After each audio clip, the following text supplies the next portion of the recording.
Hi everyone, welcome to ஷான்பிரி channel. இன்னைக்கு நம்ம சேனல்ல என்ன வீடியோ பார்க்க போறோம் அப்படின்னு பார்த்தீங்கன்னா எம்எஸ் வேர்ட் பத்தி தான் பார்க்க போறோம். நம்ம சேனல்ல வீடியோஸ் பார்க்குறீங்க எல்லாருமே சப்ஸ்கிரைப் பட்டனை கிளிக் பண்ணிட்டு வீடியோவை பாருங்க. இன்னைக்கு எம்எஸ் வேர்ட் பத்தி தான் பார்க்க போறோம். வாங்க ஸ்டார்ட் பண்ணலாம். இன்னைக்கு என்ன டாபிக் பத்தி பார்க்க போறோம் அப்படின்னு பார்த்தீங்கன்னா ஹோம் டேப்ல இருக்க ஸ்டைல்ஸ் பத்தி தான் நம்ம இன்னைக்கு பார்க்க போறோம்.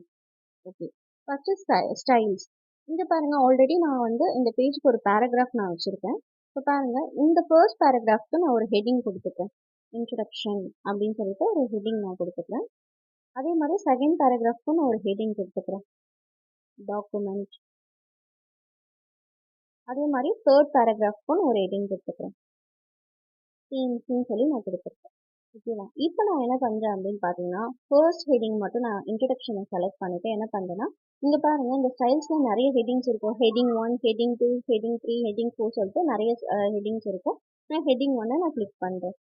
அதே மாதிரி செகண்ட் டாக்குமெண்ட்டை நான் செலக்ட் பண்ணிட்டு என்ன பண்ணுறேன்னா ஹெட்டிங் 1. அதே மாதிரி தீம்ஸை செலக்ட் பண்ணிட்டு நான் ஹெட்டிங் 1. இது மூணுமே சேம் ஹெட்டிங்கில் நான் சூஸ் பண்ணிக்கிட்டேன். இப்போ நான் என்ன பண்ண போகிறேன் அப்படின்னு பார்த்தீங்கன்னா, இந்த ஃபர்ஸ்ட் பேராகிராஃப் மட்டும் எனக்கு இந்த பேஜில் இருந்தால் போதும். மீதி இருக்க செகண்ட் பேராகிராஃப், தேர்ட் பேராகிராஃப் இது எல்லாமே நெக்ஸ்ட் பேஜுக்கு எனக்கு வரணும். அப்போ நீங்கள் என்ன பண்ணணும்னா ஃபர்ஸ்ட் பேராகிராஃப் எண்டில் கர்சர் வச்சுட்டு இங்கே பாருங்கள், இன்சர்ட் டேப்ல பேஜ் பிரேக்னு ஒரு ஆப்ஷன் இருக்குது.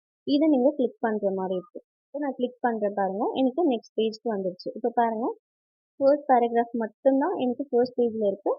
செகண்ட் அண்ட் தேர்ட் நெக்ஸ்ட் பேஜ்க்கு வந்துடுச்சு. அதே மாதிரி இங்கே எனக்கு செகண்ட் பேராகிராஃப் மட்டும் இந்த பேஜில் இருந்தால் போதும். அப்போ செகண்ட் பேராகிராஃப் எண்டில் கர்சர் வச்சுட்டு பேஜ் பிரேக். இப்போ பாருங்க, எனக்கு 3 பேஜுக்கும் வந்துருச்சு. ஓகே, இப்போ நான் என்ன பண்ண போகிறேன் அப்படின்னு பார்த்தீங்கன்னா இன்ட்ரடக்ஷனை மட்டும் நான் இப்போ செலக்ட் பண்ணிக்கிறேன். இதை மட்டும் நான் இப்போ செலக்ட் பண்ணிவிட்டு என்ன பண்ணுறேன்னா ஸ்டைல்ஸில் இந்த ஏரோ மாதிரி இருக்கா, இதை நான் கிளிக் பண்ணுறேன். கிளிக் பண்ணிவிட்டு அதில் அப்ளை ஸ்டைல்ஸ் கிளிக் பண்ணிக்கிறேன். அதில் இப்போ என்ன பண்ண போகிறேன்னா மாடிஃபை கிளிக் பண்ணிக்கிறேன். இப்போ பாருங்க, இதுலேயும் நான் என்னென்ன சேஞ்சஸ் பண்ணுறேன்னா ஃபாண்ட்டோட ஸ்டைல் சேஞ்ச் பண்ணிக்கிறேன். அதே மாதிரி ஃபாண்ட்டோட சைஸ் நான் இன்க்ரீஸ் பண்ணிக்கிறேன். அதே மாதிரி கலர் எனக்கு மெரூன் கலர் வேணும், மெரூன் கலர் கொடுத்துக்கிறேன். அதே மாதிரி அண்டர்லைன் யூஸ் பண்ணிக்கிறேன். இப்போ இது எல்லாமே பண்ணியாச்சு. இப்போ நான் என்ன பண்ணுறேன்னா ஓகேன்னு நான் கிளிக் பண்ணுறேன். இந்த ஸ்டைல்ஸ் எல்லாமே எனக்கு சேஞ்ச் பண்ணியாச்சு. நான் இப்போ ஓகேன்னு கிளிக் பண்ணுறேன்.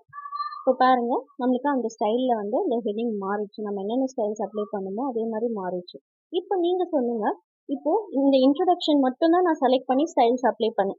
இந்த ஹெட்டிங் மட்டும் சேஞ்ச் ஆயிருக்குமா, இல்லை மீதி இருக்கிற அந்த 2 ஹெட்டிங்ஸ் டாக்குமெண்ட் தீம்ஸ்ன்னு சொல்லிட்டு 2 ஹெட்டிங் டைப் பண்ணியிருக்கேன், அதுவும் இந்த ஸ்டைல்ஸில் நம்மளுக்கு சேஞ்ச் ஆயிருக்குமா?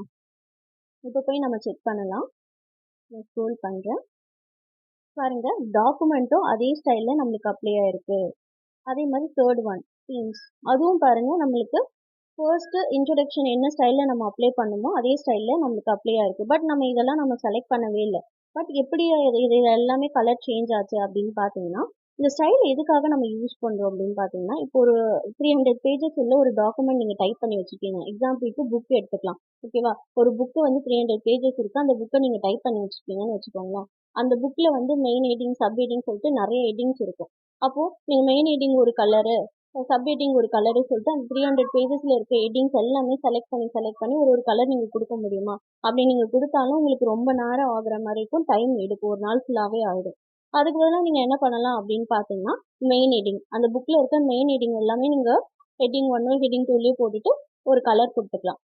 அதே மாதிரி சப் ஹெட்டிங் எல்லாமே நீங்கள் என்ன பண்ணுங்கள், ஹெட்டிங் 2ல் கிளிக் பண்ணிவிட்டு அது எல்லாமே ஒரு கலரில் நீங்கள் கொடுத்துக்கலாம். அந்த புக்கில் இருக்க மெயின் ஹெட்டிங்கை நீங்கள் ஹெட்டிங் 1ல் கொடுத்துக்கலாம். அதே மாதிரி சப் ஹெட்டிங்கை ஹெட்டிங் 2, ஹெட்டிங் 3 என்ன ஹெட்டிங் வேணுமோ நீங்கள் கிளிக் பண்ணிக்கலாம். கிளிக் பண்ணிவிட்டு ஃபர்ஸ்ட் பேஜில் அந்த மெயின் ஹெட்டிங்கோட கலர் நீங்கள் சேஞ்ச் பண்ணும்போது 300 பேஜஸில் இருக்கிற மெயின் ஹெட்டிங்ஸ் என்னென்ன இருக்கோ அது எல்லாமே அதே கலரில் ஆட்டோமேட்டிக்காக சேஞ்ச் ஆகிடும். அதே மாதிரி சப் ஹெட்டிங் ஃபர்ஸ்ட் பேஜில் இருக்க அந்த சப் ஹெட்டிங் கலரை நீங்கள் சேஞ்ச் பண்ணும்போது 300 பேஜஸில் இருக்கிற சப் ஹெட்டிங்கோட கலர்ஸ் எல்லாமே சேஞ்ச் ஆகிடும்.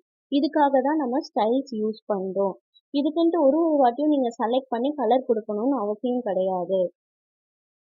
இன்னைக்கு இந்த வீடியோவில் நம்ம என்ன பார்த்துருக்கோம் அப்படின்னு பார்த்தீங்கன்னா, ஹோம் டேப்ல இருக்க ஸ்டைல்ஸ் பற்றி பார்த்துருக்கோம்.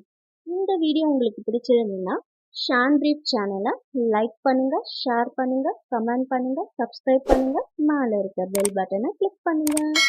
Thank you all.